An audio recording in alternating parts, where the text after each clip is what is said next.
as early as possible. That's why I'm reaching out today.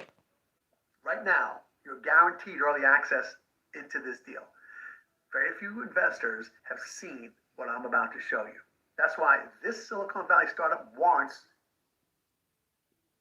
your immediate attention. It's a really promising entry-level tech firm backed by cutting-edge technology. Best part is that it's incredibly small. Today, that is. So listen up closely, because I've received word the founders are actively developing a plasma prototype. And with it, the company plans to rewire America's energy, internet, and utilities grids. Sound like anything I've ever seen. Seriously. Now, what's more is that it's 100 times faster than its closest competitor. And it's nearly up to 98% cheaper. Crazy deal, huh? I know. And that's exactly why institutional investors could soon catch on. They're not dumb people. This company screams of opportunity. And you'll soon find out this company has a big plan this winter. But if you're not in the business of missing out on opportunities like this one, hang tight. I've recorded a full study, due diligence included, where I break down this company along with two others. You won't be disappointed. Hello, my name is Megan Gunning, and today I'm going to introduce you to an investing legend, a man with a track record for finding million, even billion-dollar opportunities, no matter what's happening in the market. On Black Monday, the single worst day in the history of the stock market, as other investors panicked, this man made a $100 million bet. People thought he had lost his mind, but he won, and it made him rich. In 2017, he was called crazy on national television for predicting the fall of 40 of the most powerful retail stocks. But he held firm, and he showed people how to bet against those companies. Investors who listened to him, winner after winner. Then he called another trend, the meteoric rise of a virtually unknown class of companies. By 2020, those companies accounted for 50% of IPOs, creating $80 billion windfalls for a small group of investors. That same year, he laid out a detailed plan to investors cash in on the massive shift to remote work. People who followed his advice saw an 88% win rate as the value of those companies grew by billions of dollars. That's why he's known as the man who calls it all. There's no one else you want in your corner when the market is headed into uncertain waters. And that's why we've invited him here today for this special presentation. Because there's one market he thinks every American needs to be invested in that could not only shelter them from the upcoming turmoil, but also offer them the chance at truly unbelievable gains. This market was once the sole playground of the ultra elite, a private club reserved exclusively for those who could prove they had a fortune to invest. He calls it the billionaire's reserve market. And for those lucky enough to get in, a winning investment there could be life-changing. Look at Pax8, a software company based in Denver, Colorado. They went on the billionaire's reserve market in 2012. At the time, the company was worth just $5 million. As of April, it was worth $1.7 billion. That's nearly a 34,000% gain. As incredible as that number is, companies in the reserve market blow it out of the water. Grafana Labs is up more than 114,000% since 2018. Newfront Insurance more than 128,000% since 2017. Branch, a technology company in Palo Alto, was worth $1.58 million when it went on the reserve market in May 2014. As of 4 months ago, they're worth $4 billion. That's a more than 250,000% jump, all from one investment in just 8 years. You don't get returns like that on the stock market, or the bond market, or real estate. They're only possible in the billionaire's reserve market. To put it bluntly, regular people never even see like that, because you couldn't have put $5 or $10 in those deals. These are small companies trading off the stock market. The minimum investment for those billionaire reserve deals is typically hundreds of thousands of dollars. And even investors who qualify, only a select handful know the market even exists, much less how to invest in it. But for you, today, Because the same man who turned a Black Monday trade into a $100 million windfall is planning what he calls a repeat performance. He's found another crazy opportunity: reserve market companies with unlimited upside. Except this time, anyone can for as little as a few $100s. And to explain exactly how to get in, let me introduce you to the man who calls it all, the world's #1 investment expert for uncertain times, Shah Galani. Shah, thank you for being here today. It's my pleasure, Megan. Thank you for having me. Now, folks, in a few minutes, we're going to break down everything you need to know about the companies Shah has found for you: the risks, the potential rewards, even real world demonstrations of their groundbreaking products in action. Everything you need to know if you want to get in on the ground floor of what Shah believes are once in a lifetime opportunities. But before we get started, Shah, I have got to say, you are one of the most prolific investors and analysts I've ever met. You've shown people how to make money in every corner of the market. You've covered stocks, you've covered options. When you were a market maker on the floor of the Chicago Board of Options Exchange, you actually helped create the VIX, a key index that controls billions of dollars in trading volume. And now you're diving into one of the most lucrative categories on the planet, the billionaire's reserve market. By that, we mean speculative investments in private companies before they IPO. Shah, you're obviously a genius at this. You see trends no one else can spot. So why this market? Why now? The first thing you've got to understand about me, Megan, is I have no loyalty to any class of investments. I'm not a stock guy per se. I'm not an options guy per se. I'm a money guy. I have two rules. Number one, there's always a place to make money. And two, don't invest $1 unless you think it can make you $1 million. Right now, you can't do that with stocks. You can't do that with real estate. The money's in the billionaire's reserve market. Just look at Hopin. They came onto the billionaire's reserve market on October 11th of 2019. At the time, the entire company was worth $3.1 million. February of 2020, they were worth $40 million. That's 12x growth in just 4 months. And they just kept going from $40 million in February to $244 million in June. Then that December, they were at $1.48 billion. That means they 12x. Then they 6x. Then they 6x again, all in 14 months. That's more than 47,000% growth in just over a year. That's incredible. No, the incredible thing is they still weren't done. That July, less than 2 years after they first hit the billionaire's reserve market, they were worth $7.6 billion. We ran the numbers on that amazing increase before we started recording this interview. In 21 months, those reserve market investors saw the value of the company shoot up by more than 246,000%. Yes, that's exactly correct. So if I had put just $900 into that deal, my piece of the company would be worth over $2 million today? No, because Wall Street and Silicon Valley wouldn't have let you in on that deal. Sorry to say, you're probably not rich enough. To get into that deal, you'd have to invest at least $100,000. That's what makes the opportunities we're talking about today so absolutely incredible. These are tiny companies with groundbreaking products, unlimited upside that anyone can invest in. Now, that's not the norm. I'm about to show you the inner workings of a market that creates billionaires. In that case, let's dive right in. Give our viewers the chance for themselves if we're right about the potential here. So tell us about your first deal. This one's a game changer. Their smallest market, which I predict their tech will own in the next 12 months, is worth $6.2 billion a year. From there, the sky's the limit, because they're already testing their tech in markets that are 40 times that size. One of those markets is $65 billion a year. Another is $195 billion a year market. That's just two verticals.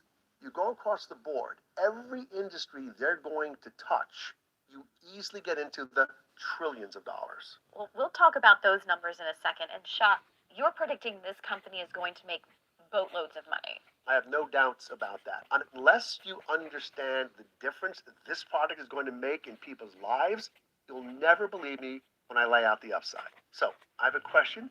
It's a little bit weird, but bear with me. I'm going somewhere with it. And that somewhere involves a lot of money.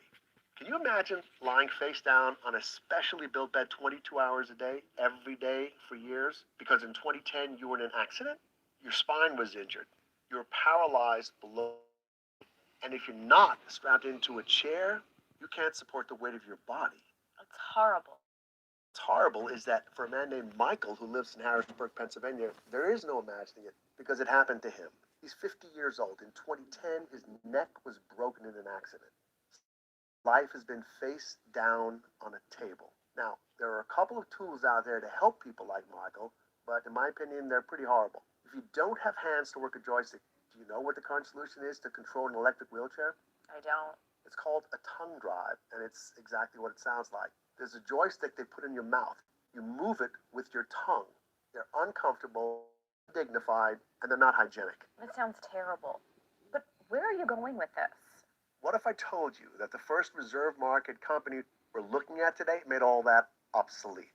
Instead, you put in a pair of earbuds, just like these, and you can control a wheelchair, laptop, or anything else with an onboard computer and a Bluetooth connection.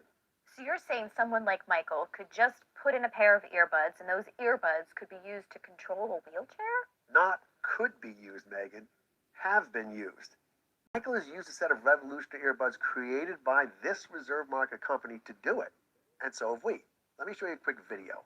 You can see me in the wheelchair. I'm on a tennis court outside the company's facility in Pennsylvania. I've got the earbuds in my ears. And look, the chair goes anywhere I want. I want to go left, it goes left. I want to go right, it goes right. And you can see no hand gestures or verbal commands. Anywhere I look, it goes. Really incredible. Tell me, how are the earbuds doing that? What's exactly letting you control the chair? We can dive into the technical stuff in a second, but let's try this. Put your pinky finger in your ear. Now, if you're watching at home, you can try this too. Now, open your mouth. Close it. Blink. Move your eyebrows. See how your finger can feel each of those movements? How they're each different and distinct? I can feel it. Well, those movements are what the earpiece is picking up, just on a much smaller level. It's feeling what are called micro expressions, little jaw clenching eyebrow movements. They're so small you don't even notice them but each one is associated with a different command for the chair. So that's how you tell it to turn or stop. Yes, the earbuds are tracking eye and head movements. They've got a little gyroscope in there. It can tell if you're looking left or right. So wherever you look, the chair goes. If you tilt your head back, it stops. If you nod your chin down, it goes forward. Which really must be life-changing for anyone with these problems. For someone like Michael, it really is a new world in a tiny little box. And there's more. The earbuds can also let you control a mouse that can move a cursor. That means he can type and use a computer for the first time in decades. So anything you can do over the internet, he'll now be able to do. Order groceries, play games, stream shows. He's actually going to be able to work for the first time in decades. He's got a job already lined up at a real estate office because everything can be done over the computer. And for the first time since his accident, he'll be able to work a computer without any help. And everything you're showing us here, it all works right now. The wheelchair is 100% functional right now. In fact, the company just signed a deal with one of the largest electric wheelchair companies in the world. The earbud control tech is being integrated into their wheelchairs. As soon as that integration work is done, this is going to be on the market. Health startups like this can see awesome growth numbers. This is all in the analysis you gave me. AliveCore was founded in 2011 to help people who suffered strokes. They started at $9.5 million valuation. Today they're worth $515 million. TidaCare has grown from $4.1 million in 2012 to over $100 million today. Komodo Health was worth $8 million in 2015. They're worth $3.3 billion today. That's more than a 40,000% gain. And Megan, we've only touched on what this little company's technology can do. The electric wheelchair market is worth $6.17 billion a year. The entire disabled assistance market is $65 billion a year. Do I think they're going to dominate those markets? Sure, absolutely. Their solution is cheaper, faster, better than anything out there. But they only started with that disabled market because of Michael. He's good friends with the scientists who invented the earbuds. They were designed specifically to help him live a better life. So they have a human motivation to help him and other people in his situation. But that's not where they're going to make their money. Think about the market for a better human-machine interface, a device that can take your thoughts and turned it into a command for a computer or a robot machine without hand gestures or verbal commands, it's almost limitless. That's a big claim. And it's one I don't make lightly. But look at where the smartest, most successful investors in the world are putting their money right now. Elon Musk, Google Ventures, Sam Altman, they're all going in on this space in a very big way. And by the way, folks, if you don't know who Sam Altman is, he's one of the tech investors on the planet.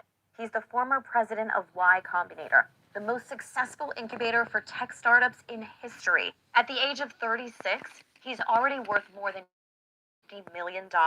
And Shaw, you're saying he's got money in this space? That's right.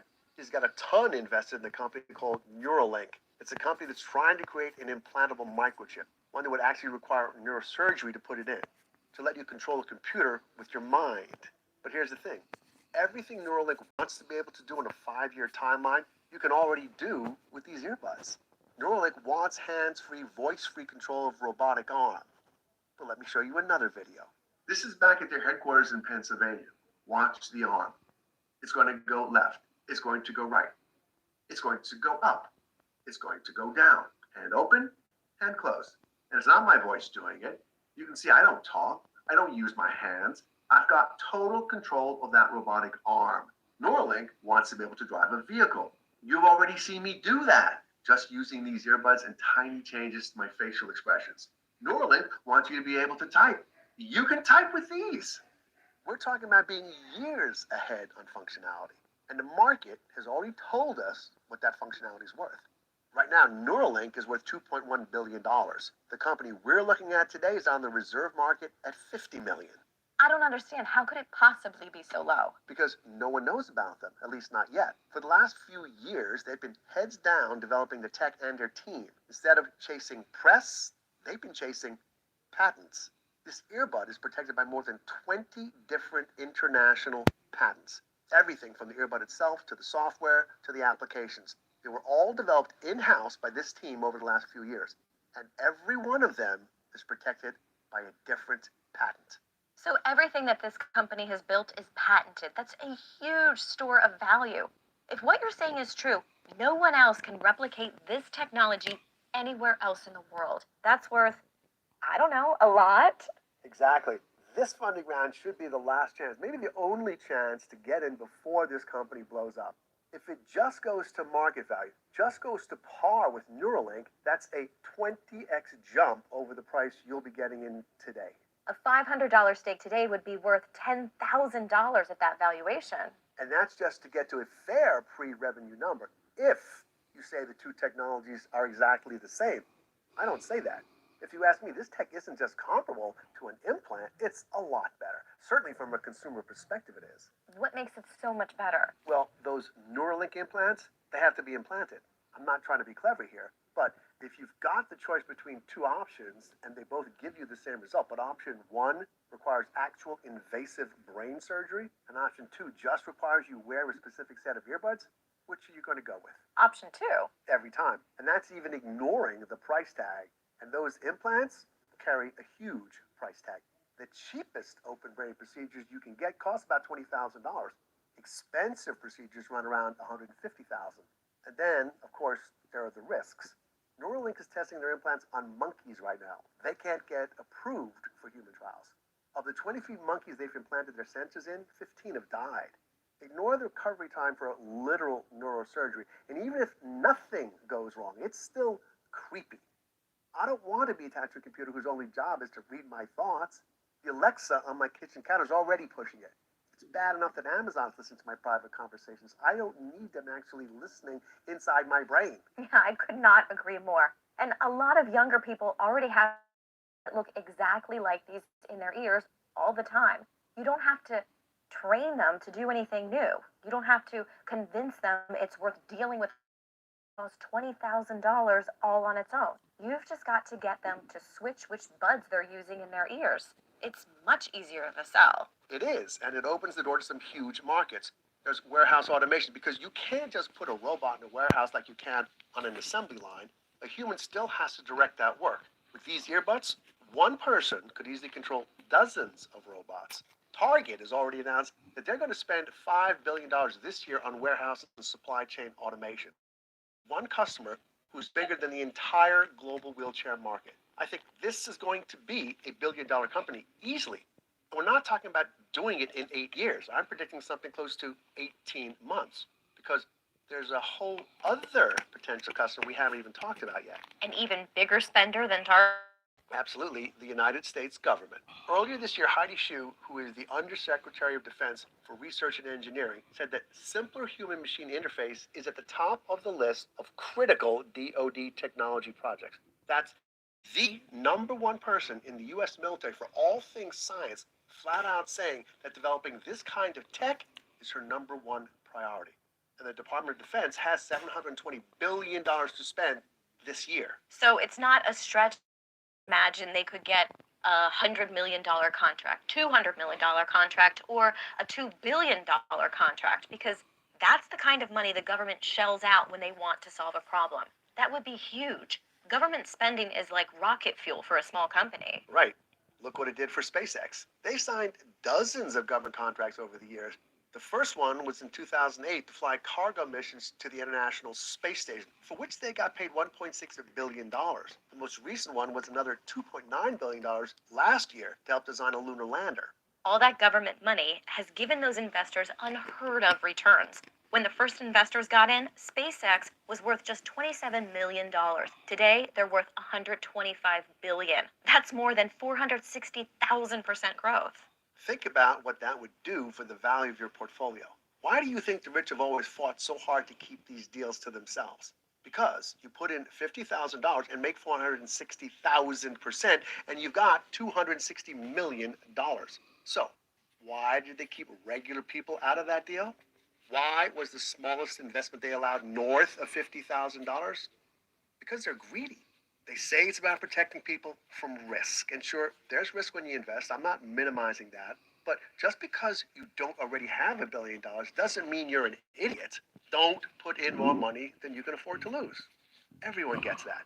Just don't use that as an excuse to keep the highest upside investments on earth to yourselves.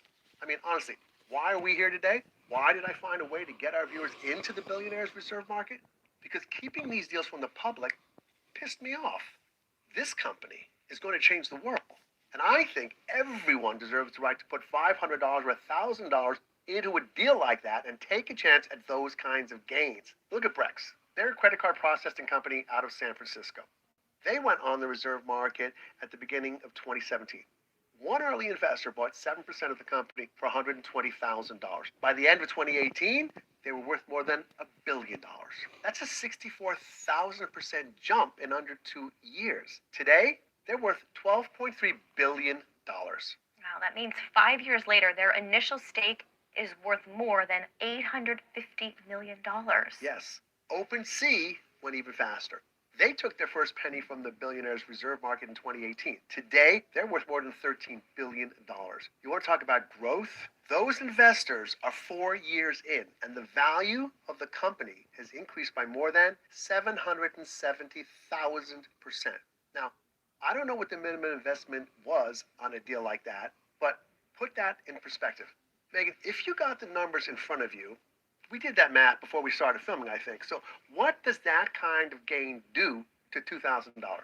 It'd be more than $15.5 million. Or look at Brex again. What happens to $600 at those multiples? It turns into a little more than $4.3 million. Exactly. But those deals had insane minimums, hundreds of thousands of dollars. And for sure, these are the top performing peak examples of billionaires reserve market stuff. There's no reason they need to do that other than to exclude regular people. The companies we're looking at today are different. There are no restrictions. You don't need any special accreditation. You don't need $1 million. You can get in for just a couple $100. They want everyday people to have the same kinds of opportunities that billionaires have always had. I can't imagine a scenario where this company raises money again at valuations anything like this. You ask me, I predict the next round happens at north of $2 billion. So make your own decisions. But I think that's a way better use of $600 than dropping it in the S&P 500 and hoping the slide stops. And remember, folks, deals like this only have room for a limited number of investors. So, Shaw, how many people would you say this deal can hold? It's impossible to say exactly, but sometimes you'll see as few as 50 or 60 people in a deal like this. That makes the information Shaw is sharing with you today incredibly valuable. Institutional investors would pay huge amounts of money for this kind of insight and access. Because the chance to jump the queue and be one of the first people into a deal like this, that can be worth hundreds of millions of dollars to a big player. But here's why we're here today: to level that playing field, to give you the chance to compete with the big boys, so you can get in early on businesses that could be household names in the next 18 months, as recognizable as Moderna or Google or Airbnb. Remember that and take the opportunity seriously as we go forward. All right, Shaw, we're going to hold all the details of how to invest in that first company for a minute or two and dive right into the next one. All right. On the surface, this next company looks totally different. Within 2 years, I think everyone is going to be using these earbuds, but you're never going to use this next company's product, not unless you work in heavy industrial construction. Even so, I think they're still going to be a household name because where it matters, they're identical. What do you mean? When a company comes up on the billionaire's reserve market, you don't have all the same information you get with a stock. You don't have 20 years of earnings to review. So I don't care what the company is. I don't care what they make. I don't care what industry they're in. I have 3 simple boxes I need them to check. Number 1, I need to see a functioning product. 2, that product has to solve a big problem in a growing market. And 3, they need to have customers in place. That last point is key. The reserve market is risky. Small companies go under all the time. So I don't want to invest in a good idea. I don't want a company that could change the world in 10 years if everything goes perfectly. I want to get in at the 2-yard line. I want my money to be the last little push that needs to potentially unlock billions of dollars in sales. Like the deal we just looked at, they're raising money to close the funding gap for a very short window between where they are now and when their earbuds go live in electric wheelchairs. Exactly. That last mile is the perfect place to invest. All the hard work's done. So you could get lucky. Get in right before the value skyrockets. And this next company is in the same spot. All the companies we're looking at today are. Now, the deal we're talking about right now, I've never seen a company with a clearer path to billions of dollars in revenue. Tampa Electric alone spends around $250 million a year to address the problem this company's already solved. Dominion Energy in Virginia is spending $222 million a year. Florida Power and Light is looking at spending $577 million per year. Pacific Gas and Electric, PG&E, is going to spend about $4 billion a year on it. That's 5 customers spending $5 billion a year. That's how big the market is. Now, those numbers are exciting, and utility companies can be great customers, but there's a lot of problems working in that space. It's highly regulated, so signing a partnership with one of those companies, game-changing as it is a practical impossibility for most startups. There are simply too many licenses and regulatory roadblocks. Well, you're 100% correct. The roadblocks are real. Overcoming them is a massive amount of work.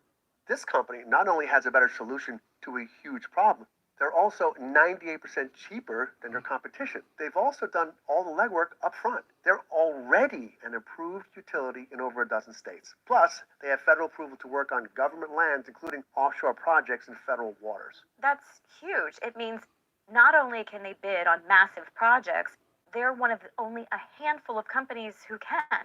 Without those approvals, you really can't compete for those $100 million, even billion-dollar contracts. It's a massive advantage. That's right. And get this, PG&E is already a client. The company already completed a pilot project with them in California. So there's no question on if they land a partnership with a major player. They've already done it. We're just talking about scaling up. This company is faster than the competition. They're cheaper than the competition. PG&E is spending $40 billion over 10 years on a problem they've already solved. We estimate the company we're looking at today can get that project done for $4.8 billion. So the CEO of Pacific Gas and Electric has a simple choice. They can go with the competition, waste 10 years and $40 billion on multiple contracts, or they can be done in a fraction of the give themselves a $1 billion bonus for coming in ahead of schedule, and finish the project $34 billion under budget. It's not a hard choice. And one of those contracts with an established partner would make them a $1 billion company. That would mean huge rewards for their investors. You're right, it's the clearest path to $1 billion I've ever seen. So let's see it in action. What kind of projects are we talking about? What problems do they solve for these massive companies? Believe it or not, they're a tunneling company. They build the kind of tunnels you can put a sewer in or a subway train or bury industrial power lines. Those are huge projects. That's why those contracts are worth billions of dollars. How can this company build them for so much cheaper? This is where the company gets really cool. Do you know how a conventional tunnel gets dug? Not really. They use a giant drill. A big, sharp cutting head spins in a circle. It's driven by a diesel engine. Then you push it into the ground or the rock as hard as you can. But this company's different. They don't grind through the rock with a drill. They vaporize it. Their machine takes a concentrated stream of plasma and melts it into nothing. All that's left is tiny particles of ash. They literally suck them out with a vacuum cleaner. It's cheaper. It's way faster. It's really, really cool to watch. You've seen this in action? I have. I actually have a video of them blasting through a chunk of rock. Would you like to see it? Of course. Well, let's go. All right, so that chunk of rock you're looking at is about 3 feet thick. Watch the front of that tube as they power it up. Then watch it eating into the rock. You can see it's already about 6 inches into the rock. A conventional tunneling machine bores 15 inches in an hour. So that hole you're looking at would have taken about 30 minutes to drill. And that plasma cutter did it in just a few seconds. It's really that much faster. It's really that much faster. Now I see how they can be doing a $40 billion project for $4.8 billion. The difference in time and operating costs means they're aiming to be almost 10 times cheaper. And that's on a relatively small tunnel.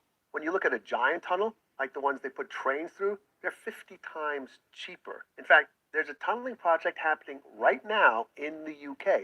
It's called H2.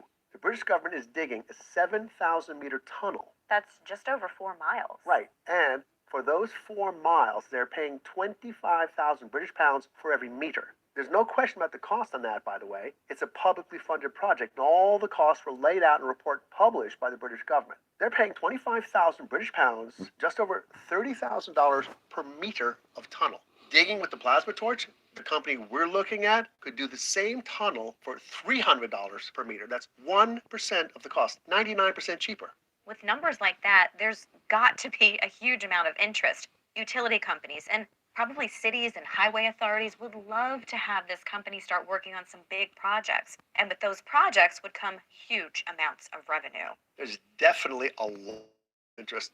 They've gotten federal approval for a project to bore a tunnel out from the West Coast under the ocean through the continental shelf.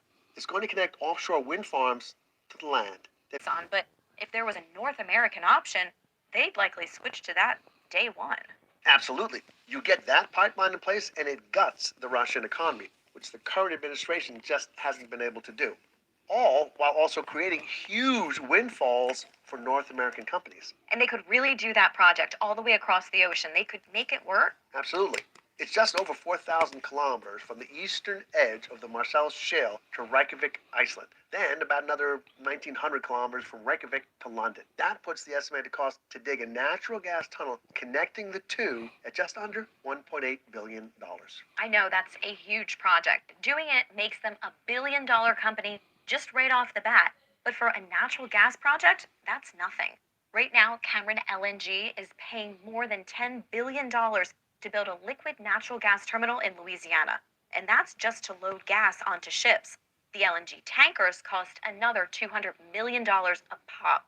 And then you have to put another terminal on the other end. So for the cost of 10 tankers you'd want running back and forth, you've got the potential to have a permanent, uninterrupted tunnel funneling gas from the US to London? That's incredible. Tell me, why does this company even need to raise money? With this much revenue on the table, what do they need investors for? More digging machines. The company has functioning machines, but they need more machines, and they need bigger machines to complete these kinds of projects. Until now, the entire company has basically been funded by the founder. He's incredibly successful in the energy space already. He saw the need, so he poured out a portion of his own money to get this company up and running. And He could keep going solely, use one project to fund the next, and then the next.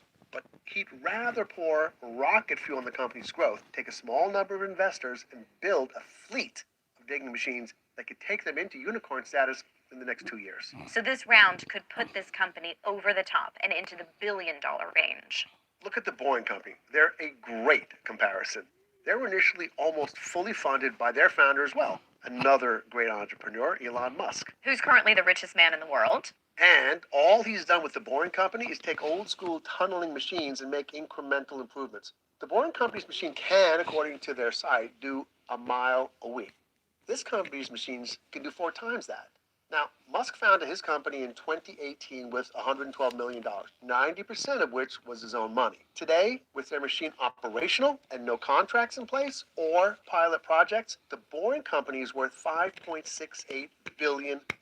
That's what a company with a better tunneling machine is worth, according to the market. And that's what we're looking at investing in right now. A company with a much better tunneling machine, even better than the Boring Company. So it really seems like this is the last chance to get in before that giant acceleration, where the price could jump by billions of dollars. It definitely looks that way. I can tell you for a fact that when this round closes, that's probably it. They're already planning their next round at twice the valuation. So it's on the path to doubling in value over the next few months for anyone who gets in now. And from there, really, sky's the limit. That's right. And that's just the beginning. I'm already looking at the next round of opportunities to send you guys. Things with the very real potential to hand out 10x, 100x, even 1,000x returns or more over the next few years. Right now, my team has them under a microscope. We're double checking everything. Once we've left no stone unturned, we'll deliver the recommendations right to you. Fantastic. What are we looking at for this last deal today? This company has a rock star founder with a 30-year track record of success. He put his first company on the Billionaires Reserve Market in 1993. His earliest investors got in at around $2.25 a share. But keep in mind, you had to buy 50,000 shares at a time to get in. That's how they kept everyday people out of the deal. When he took that company public in 1996, those shares were north of $40 a pop. February of 2000, they were worth $512 each. That's more than a 22,000% return. So he's already made investors a fortune. He has. In fact, last year, more than 12 years after he left, that company was still worth more than $4 billion. I almost don't care what the company is. If you give me a chance to invest with a founder who's already given his backers a 22,000% win, I'm going to take it, regardless of the industry. I agree. That kind of experience is a force multiplier. It skyrockets the odds of a great outcome for investors. I mean, look at Rob Drury. His first business, Glacier Systems, went from nothing to a $7 million exit in 4 years. Then he started a company called Zero in 2006. A year later, Zero IPOs at a $40 million valuation. Fast forward to 2012, it's worth $470 million. Last November, it was north of $17 billion. That's about a 43,000% gain. And the numbers can be even bigger than that for a serial founder. I mean, Elon Musk founded PayPal. That sold for $1.5 billion. His next company, Tesla, is worth $770 billion. He opened that deal to the Billionaires Reserve Market when Tesla was only worth about $11 million. That's a 7 million% gain, which is just inconceivable. I've got the math right here. And it's like saying you took $5 and turned it to $335,000, or $200 and turning it into $14.2 million. And even if you're not talking about investing in the next Tesla, Peter Thiel, Steve Jobs, Bill Gates, Jeff Bezos, the one thing they all have in common is that they are all serial entrepreneurs. I couldn't be more excited to hear what you've got to say about this deal, so tell me what we're looking at. It's a medical company. They're working on a breakthrough device to cure severe vision problems without surgery. And I'm talking about severe vision problems, even for people who are legally blind. If you can see it all, they can restore you to functional 20/20 vision with a device that is indistinguishable from a pair of glasses just like these. That sounds like something out of science fiction, and you're saying they have a functioning pair of these super glasses, not just an idea? Not only are they functioning, They're proven. They ran a study with the University of Ohio. Their technology let people who were legally blind read at the equivalent of 20/20 vision. They already have millions of dollars in revenue. Their current customers include the National Eye Institute, the National Science Foundation, DARPA, that's the Defense Advanced Research Projects Agency, the National Institutes of Health, and the U.S. Army. That's incredibly powerful just in and of itself. Just remember the kind of difference big government contracts make to a small company. So, Shah, what is it about these super glasses that make them different from the pair you're holding right now? Well, the first thing you've got to understand is 95% of the time, vision problems come down to size. If you have really terrible eyesight, it's not that you can't see there's a sign on the wall over there. It's that to be able to read it, you need the letters to be maybe 30 feet tall. The lenses in this regular pair are basically magnifying glasses you strap on your face. And there's a limit as to how big you can make something with just a glass lens. That's why there's a limit to how much you can improve someone's vision with a pair of glasses. The super glasses work differently. The actual lenses in the frame doesn't do anything. It's just there to keep them from looking weird. Instead, they've got ultra high definition cameras built into them. When you're wearing them, you can set the magnification as high as you need. If you need letters to be 30 feet tall, you can make them 30 feet tall. If you need them to be 40 feet tall, make them 40 feet tall.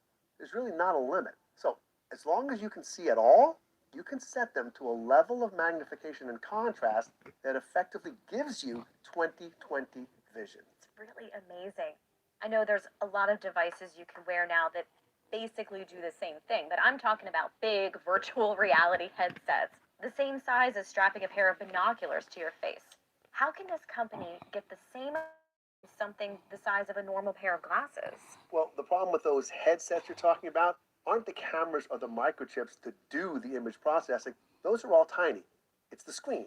You need an ultra high definition screen for each eye, plus a battery big enough to run it all day.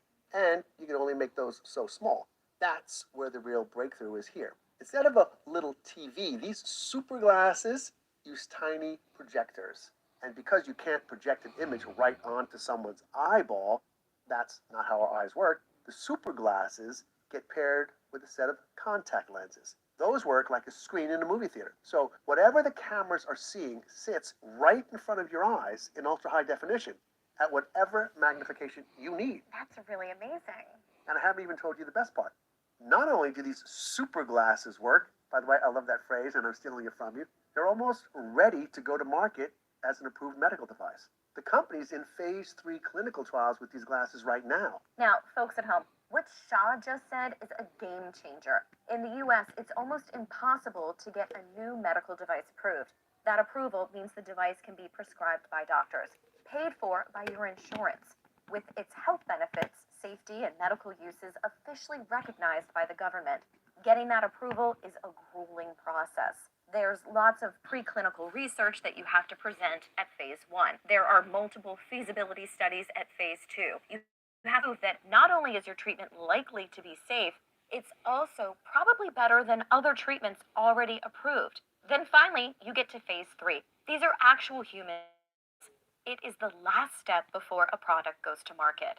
And any clinical trial is huge. Translate Bio's first investors got in at a $29.65 million valuation. They announced just a phase 1 trial June 25th of last year. September 14th, 2.5 months later, they were bought by a major pharma company for $3.2 billion. Or look at the public market. Seres Therapeutics went up by as much as 608% in a day after they announced positive results on a phase 3 trial. Add that kind of potential to a founder who already gave his investors a 22,000% win and created a company that hit a $4 billion valuation, it's a no-brainer for me. Me too. I see this as a straight-up acquisition play. With this trial in the works, they're a prime target to be bought out by a major player. And no matter the industry, an acquisition means a huge payday without having to wait years for an IPO. Look at MuleSoft. When they got acquired by Salesforce, It was a 68,000% gain for reserve market investors. Anaplan got bought out. That was nearly 75,000% over the reserve market price. When Acceleron Pharma got bought by Merck, it was up 146,000% over the price on the billionaire's reserve market. These top gains are what owners and a select few privileged investors were able to make. They showed you the power of getting in as early as possible. And up until now, these kinds of deals were reserved exclusively for the top 1%. Normal investors like you or me would never have a chance to get in on the billionaire's reserve market. I'm talking about real speculative investments in tiny privately owned companies. That's what makes today's event so special. Shaw has arranged a chance for you to get access to the inner workings of the companies you've seen today. Plus, a chance to invest with no special accreditation or $100,000 minimums. You can take a stake with just a fraction of that money. As little as a few $100s gets you in on a company with amazing potential. Not in the first round with the owners and their families, but right at the finish line in what could be the last chance before the IPO and a huge potential payday. It's all part of our most ambitious research service, Extreme Profit Hunters. That's right. I started Extreme Profit Hunters with a very simple mission: to show you how to make more money. That's what makes me different from most of the experts you see, because I don't care about dogma. I'm not just a trader. I'm not just an angel investor. I don't care what asset it is. I'm putting my money where I'll get the biggest profits. Rules. There's always a place to make money. And don't put in $1 unless you think it can make you $1 million.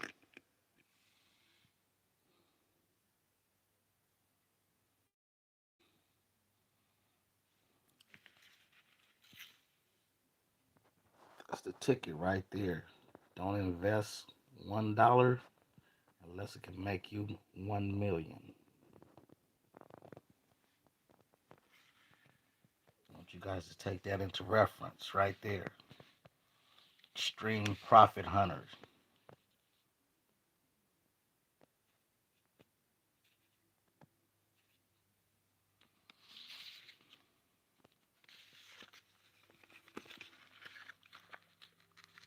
We bring you guys a lot of good things to invest in.